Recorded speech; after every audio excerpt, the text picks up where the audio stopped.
বন্ধুরা, এই যে দেখো আমরা ফেকর থাকতে ঘোরার পথে কত সুন্দর রবীন্দ্রনাথ ঠাকুর বলার মতো সোনার ফসল চারদিকে দেখো।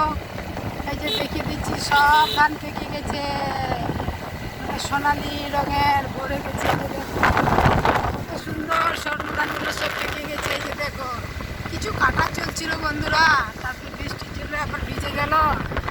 এইগুলো না শুকোলে তো বাঁধা যাবে না।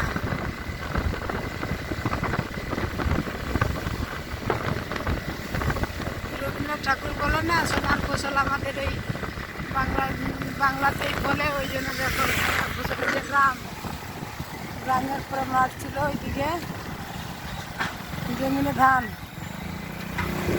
দেখতে দিলাম। এই যে এইটা গ্রাম, এই গ্রামটা হচ্ছে কলাবনের এই পাশে কি গ্রাম বলে জানি না বাবা।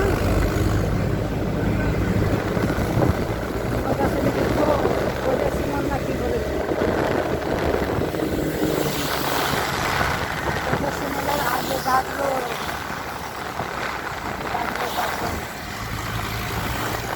গ্রামটা হচ্ছে গাছলো ভুলে গেছিলাম গাছলো।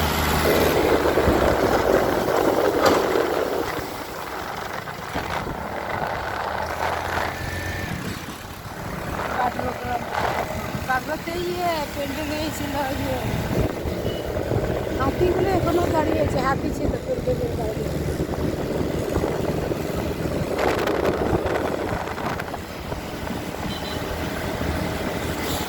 পাশাপাশি ঘরে দেখে সিমের জায়গা বানিয়েছে না,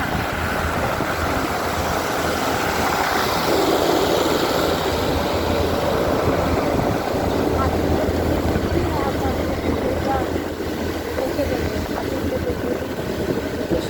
একটা মণ্ডপ হয়েছিল বান্ধবতে, এখানে হাতিগুলো আছে, এখনো হাতিগুলো দাঁড়িয়ে আছে। দেখিয়ে দেবো ওই যে দেখো ওইখানে হাতি,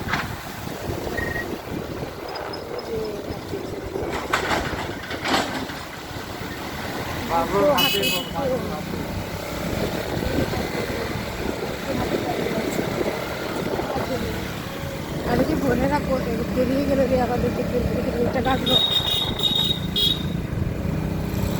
জিটু শোলের আগে এটা কাটলো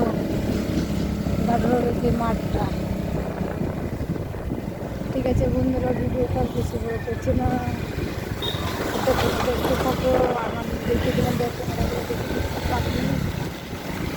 ভিডিওটা বেশি বড় করছেন, রেখে দিলাম। একটু গাছ আগে একটা কিছুই ছিল না, ঘর বাড়ি